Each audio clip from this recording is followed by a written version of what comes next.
Okay, I've just come across a video that has ticked me off. I never really come across government videos. I don't know why, but I have absolutely no clue what goes on in the government.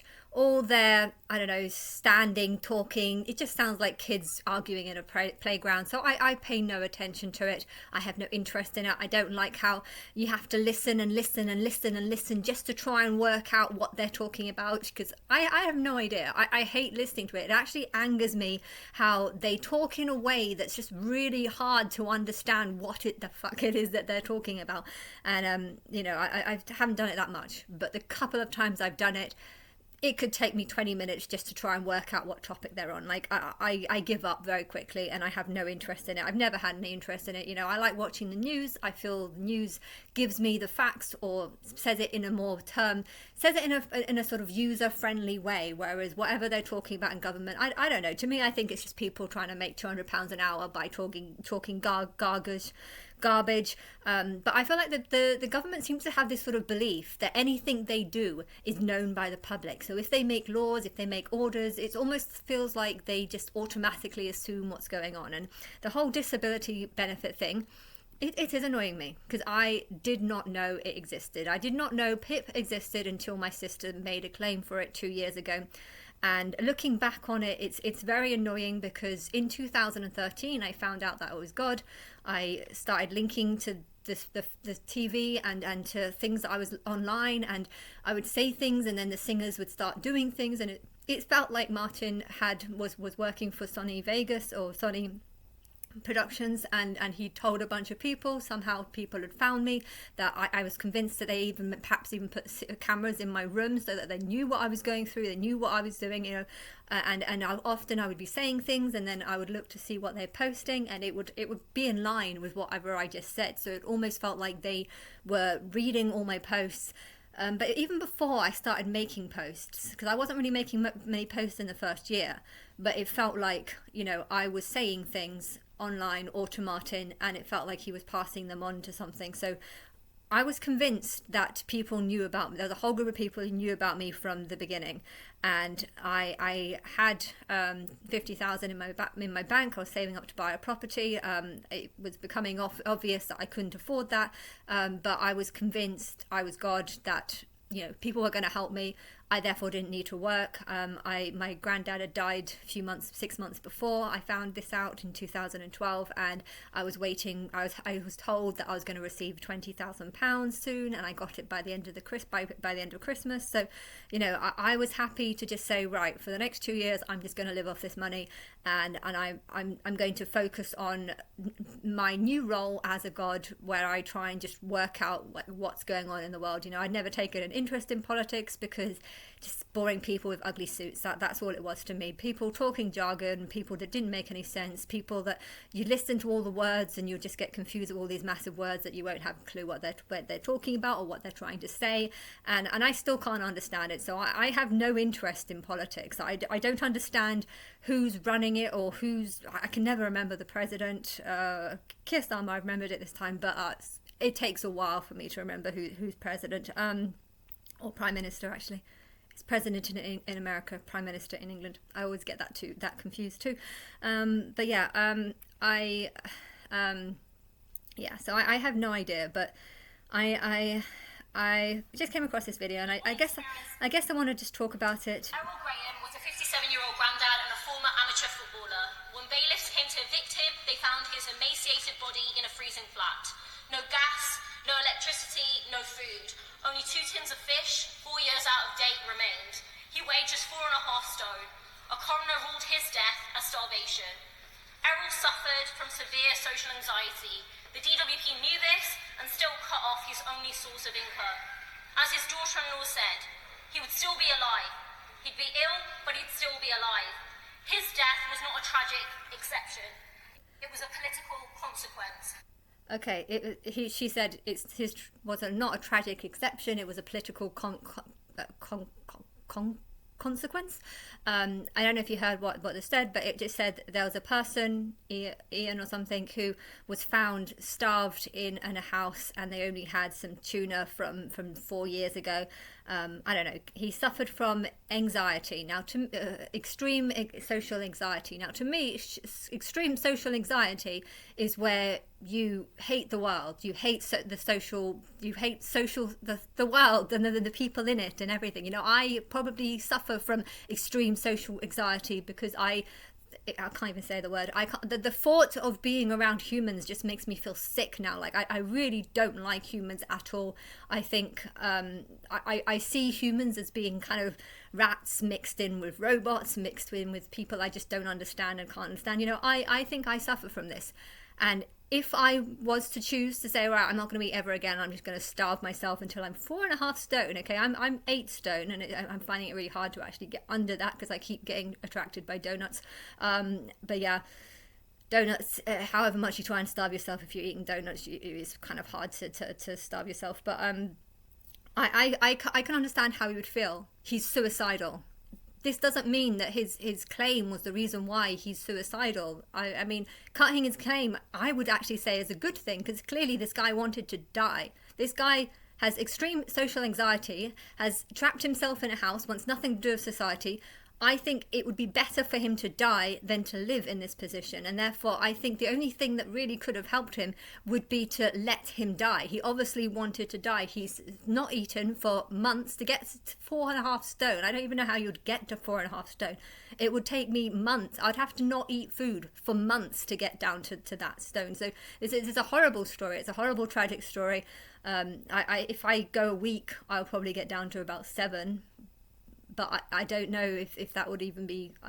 I'm trying. I'm eating so little. I've eaten next to nothing over the last week, and I'm still at 8 stone. So I don't know. You would have to go through quite a lot of starvation to get to 4.5 stone. So clearly he wanted to die. Now, if you really wanted to help him, you would have helped him by legalizing assisted suicide, giving him If his problem is massive social anxiety, giving him £5,000 a month is actually only prolonging his suffering, because he's still going to have this social anxiety, this hatred toward. That is a hatred. A social anxiety is a sort of hatred or a fear towards society. Why would you want to give someone money if they have an extreme fear towards society? So I'm glad you cut his claim, and I'm glad he was able to kill himself. I think the only thing that really could have helped him would be for you to actually help kill him. He obviously wanted to die, and if someone is in this position where they get down to 4.5 stone because they're so desperate to die, that's what they feel they have to do to get there. You know, I feel sorry for the last months where he was trying to kill himself, where he obviously was getting no help in killing himself. He didn't want your money. I think giving him £5,000 wasn't going to change his money. If you give me £5,000, I'd be happy because I can get my teeth fixed or something. But obviously, if he's gone to the extreme level of not eating for months, you know, he's obviously even more depressed than I am. And I think if you're that depressed, money is not going to solve it. And she's trying to make out that the reason why he's dead is because they cut his claim. You know what? If that's the reason why he's dead, then I'm very glad you cut his claim, because now he's got what he wanted, which was to die. He's clearly wanted to die. I want to fucking die, and I've tried not eating, but I find sweets too attractive, but I seem to find it hard to starve myself, and he's managed to do it, and I think he's managed to do it because he obviously wanted to die. And therefore, if you're trying to use that as an example as to why you shouldn't cut people's claims, I would say that's an example of why the government would actually just want people to suffer more. He's got social anxiety, extreme social anxiety. He's cut himself off. He doesn't want anything to do with society. So what we're going to do is we'll take society's money to help keep him alive, so that he can probably spend all his time on the internet chatting about how much he hates everyone and just spreading all his negativity. Like what is he doing? If he's doing what I'm doing, which is I'm someone who suffers from extreme social anxiety now because of everything that I've gone through, but I'm pretty much just chatting shit all over my. Not chatting shit. I'm chatting anger and just negativity. I'm saying how horrible this world is and how horrible people are, and I'm spreading negativity. I'm hoping for war because I hate everyone, and therefore I think if cutting his claim was the reason why he's dead right now, then I just think that is, you know, I'll play it again actually so you'll know what I'm, if you didn't hear it. Amateur footballer. When bailiffs came to evict him,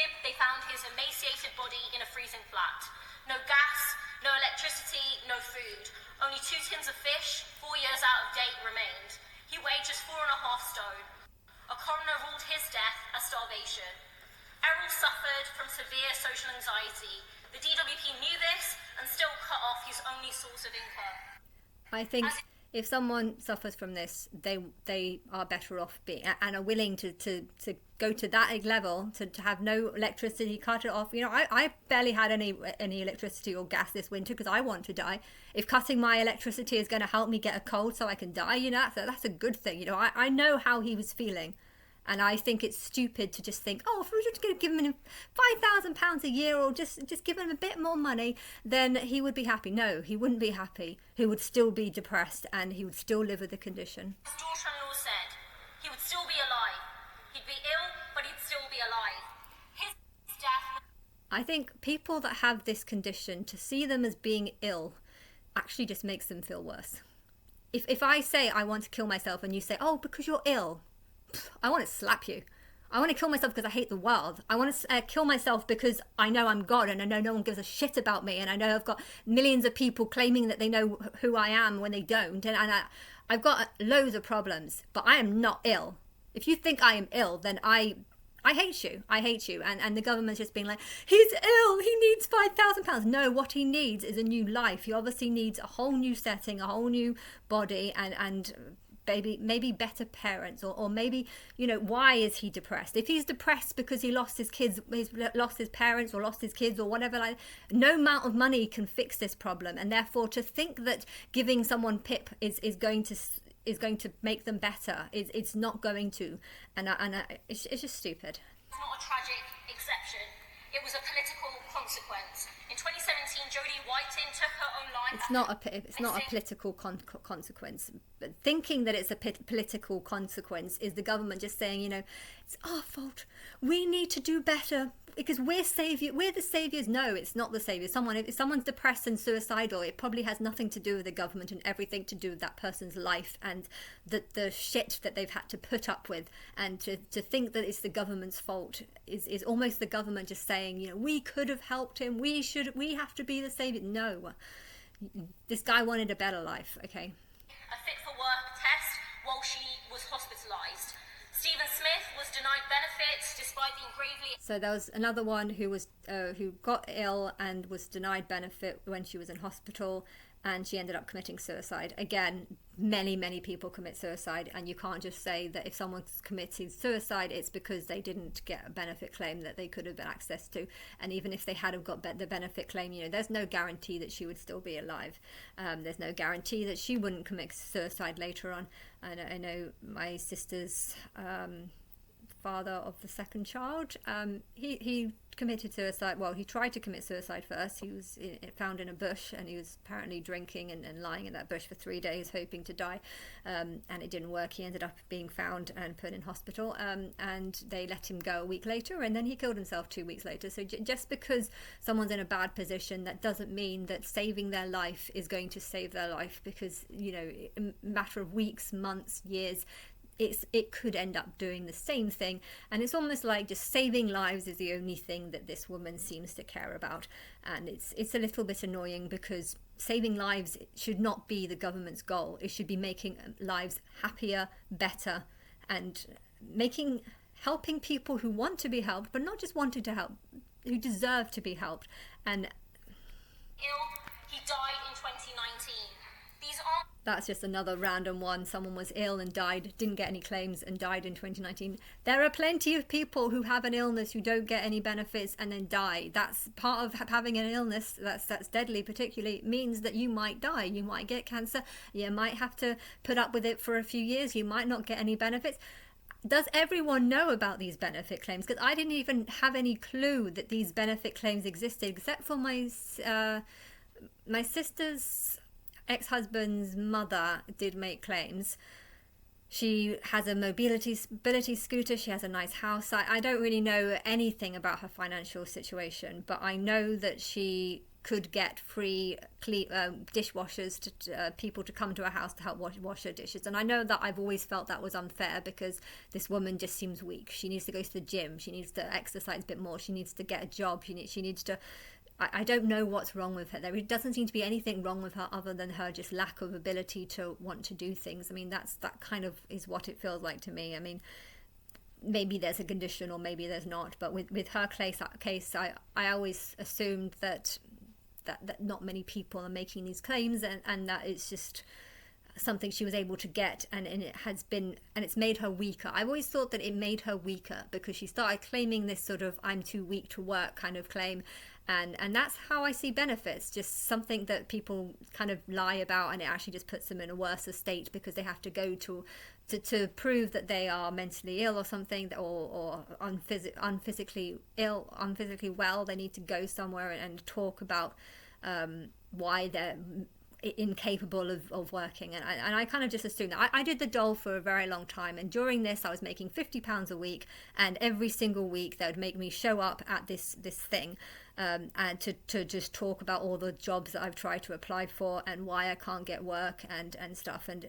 it was depressing. It put me in a very, very negative state because I was constantly being reminded that no one responds to me, no one talks to me. I was constantly showing all the things that I was doing to try and get a job, and I didn't get a job. After 6 months, they made me go to this thing where I had to show up I think it was twice a week. And then after another 6 months, they put me on this other one that was far more extreme, where I had to actually go to this centre and actually look for jobs in this particular centre. And oh my God, the depression in there was pretty depressed because I was looking at all the other people who were just getting angry over, he told me to show up at 6 o'clock and I didn't, and I showed up 15 minutes late and then he told me off and then I had to walk out. Like, there was people that were talking like that, and I was just like, what, you got someone to respond to you? I didn't even get someone to respond to me. Okay, I wouldn't have wanted to have to get up at 6 or work outside or whatever, but whatever his excuse was, it was just nothing like good. They all got responses from people. I never got responses from any of the jobs that I applied to, so I just felt weird because it was like, why the fuck am I here?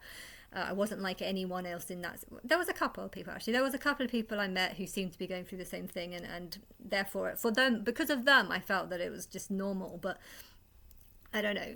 I was getting £50 a week, but I almost felt like doing this was actually making me feel more and more depressed because it was a constant reminder of how I'm failing to do anything like get a job. And I always thought that if there was some disability benefit, you know, you'd have to go into a hospital, you'd have to have regular checkups, and you'd have to prove that you're too weak to work or something like that. And I guess because of that, I didn't think that I didn't need to go to a hospital.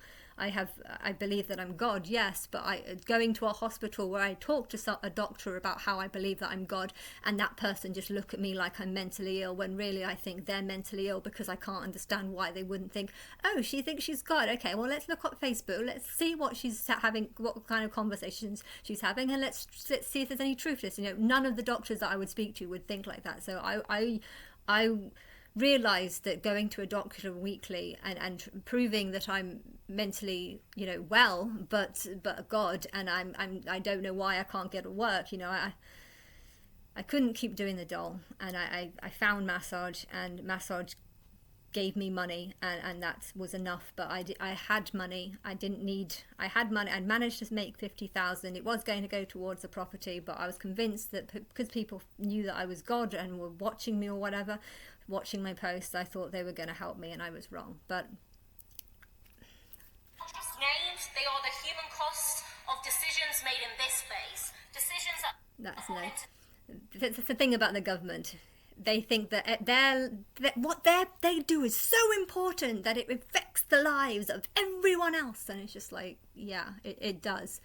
But just because you're making claims that all these people are, that person committed suicide because they didn't get the £5,000. Yeah, or maybe there's a ton of other reasons why they committed suicide, or maybe they were ill and they would have died anyway, and the 5,000 would have made no difference. I mean, did they actually really need that money? I think how much money they actually have is more important than whether or not they got the claim or not. Sir Michael Marmot's research contributed to over 1 million premature deaths in England between 2011 and the pandemic, driven by poverty and austerity. And today, I don't know what that was, something about premature deaths. Decisions that, according to Sir Michael Marmot's research, contributed to over 1 million premature deaths in England between 2011... Premature deaths, sorry, but that could mean anything. I mean, if you're going to die at a certain age, and you're apparently going to have like another couple of years, but you're going to spend a couple of years under extreme health condition, I think a premature death can actually be a good thing. So just because a death is premature, that doesn't mean that it's a bad thing, because if that person is having severe health conditions, I don't think people who are really old and are not able to get out of bed because of their elderliness, if they're so old that they can't do much, I don't see a premature death as being a bad thing. I see it as a good thing. So yeah, her making a claim that these people, disabled people, should get benefits because if they'll get a premature death early, I mean, that's earlier, that doesn't prove anything. That doesn't mean that they will, and even if it does mean that they get a premature death, sometimes that might be the better thing if they're suffering. What do you really want to live another 2 years if you're going to spend the next 2 years of your life paralyzed in your bed, unable to move, with problems? Death is a better option. So I don't agree with what she's saying. And the pandemic, driven by poverty and austerity, and today the government presses ahead with more of the same. Clause 2 of this bill will slash the universal credit health element, the limited capability for work and work-related activity component, from £97 to just £50 a week. By 20... Do you know what I'm thinking when I hear that? £97 a week. They get £97 a week for having limited workability. Do you not know how many people in the world, or how many people in England, can claim work that they can't work due to depression or something like that? There's a huge number of people, and £97 is a lot of money. I have not received 1 penny from the government at all. I spent most of 2013 and 2014, between the summer of 2013 and the summer of 2015, I spent most of that time lying in bed, unable to move. I didn't think that I could make a claim because I have £50,000 in my bank. I didn't know that such thing was possible. And I still don't know. Can you make this claim if you have money in your bank? Because Sophie, my sister, says yes. She said it doesn't matter how much money you have. Just say that you're unwell and you can't work and you can get money. And if this woman is supposed to say that this health cut is supposed to prevent people from going into poverty, then why is it that people can apply for this thing whilst also having £50,000 in your bank? I mean, I think that's really unfair, because I never got that. If I was to find out that actually you can claim benefits, but disability benefits, but you also need to have a small amount, a low amount of money in your account. I technically have 22,000 in my account right now, and I want to claim benefits, but that's the main reason why is because 18,000 of it is in a Save to Buy account, which is in a sort of 2.7 interest, which means that I can make £500 a year just from the interest alone. And I don't want to close it down, because then I'd only get about £100 or £150 or something a month. 180 probably get one. I'm not good with maths, but yeah, I'll make considerably less. I'm making 3 times more having it in this account, but because it's in this account, I can't actually touch it, because that's the point. You can only touch it if you're buying another, and because I've only got half of this house that I'm buying with my sister now. But yeah, I think it's fine for a disability to, if you say that I can't work, I've got a Save to Buy that technically is count that £500 is going to add towards my income, which still is low. I think a disability benefit should definitely should be good, but it really should be for people who absolutely need it. And therefore, if you've got money in an account that you can't touch, but you're making £500 interest, there should be checks done to see what your income is, and if you're claiming that your income is that the interest that you're making from an account that you can't touch, is part of your income. So I'm making 5,000 from the house and then 500 from this, but the thing is, I can't even touch it. The interest that I make is going into the account that I can't touch. So I don't know, but there should be a limit, and I think if you've only got 30,000 in your account, maybe you should be able to claim. But it would be annoying though if they say that I've got too much money, I can't claim a disability benefit, but other people can. And I don't know what the situation is. Sorry, I'm not explaining this very well, but I don't know. Are there people that are claiming disability benefit that actually have huge amounts of money in their account? Are there? And I think it's also, if you own a house that's worth £1 million and you're claiming disability benefit, why can't you sell your house, get a smaller house, sell your house, get a 1-bedroom flat, and then live off that money? Why can't you do that? Why would, I don't know how this disability benefit is. That's the thing. I know nothing about disability benefit, but I know that I think it's unfair that people can claim disability benefit whilst also having lots of money, because I never got that. I didn't even have lots of money. I didn't own a house, and I had money in my account, but I needed to buy I was going to use that to buy a house. And then when I found out I was God, I was convinced that there was going to be perhaps 70 weeks prophecy, because there were things in Daniel 9 about there being a 70 weeks of Jerusalem suffering. So I kind of thought that was going to be 70 weeks maximum.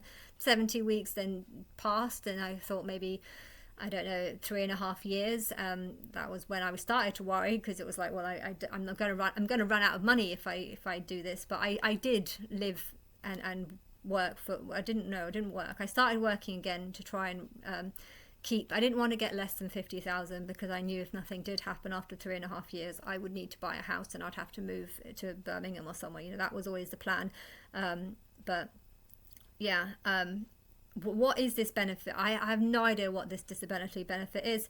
Can you claim disability benefit if you got £50,000 in your account? Can you claim disability benefit if you own a house and if that house is worth £1 million? Because that to me seems very unfair. Because why are you getting to live in your £1 million house, getting to live in your nice area, whatever circumstances you are? Why are you getting that whilst also getting free money when there's other people who are working, not owning a house, not able to buy anything? And this is, I don't know what the situation is, but I'm saying that this woman is not explaining anything. What she's saying does not explain anything. That's a £3,000 annual cut, £3,000 annual cut for over 750,000 disabled people. And these are not people. So it's 3,000 people. There's going to be a huge cut to 3,000 disabled people. Now tell me what these disabled people are like. Because if these disabled people are all living in £1 million mansions, then I don't give a shit, because that's not going to put them in poverty. Waiting for an assessment. They are people the DWP has already found too ill to work. People who can't feed. Okay, they're people who are too ill to work. Well, that doesn't mean that they don't own £1 million house. Themselves. People who can't feed themselves. Are all of those people that are going to have their claims cut, are they all people who can't feed themselves? Are they all people that can't take out another mortgage on their home or move down, buy a smaller house? If you've got a 2-bedroom house, you can move into a 1-bedroom house. If you've got a 1-bedroom house, you can move into a flat. If you're living in London, you can move out of London. There are plenty of possibilities, and the idea that these people are just going to get free money because they're disabled, I feel like is incredibly unfair for all the people who are not disabled, because if they can't live in that, if they can't afford to have basics, if they have a child and they can't afford the rent that they're paying and they want to move, they have to move out. They have to do all these sacrifices. So why is it that disabled people don't have to make the sacrifices that non-disabled people make? Degenerative illnesses, people experience daily pain, confusion and incontinence, and we are supposed to believe that this is about helping them into employment. Helping them into employment. Yeah, they probably should be going into employment, because that is quite a good idea, because they would learn to look after themselves. The purpose of being a human is to learn to look after yourself. And I have to stop this because this is 28 minutes long, but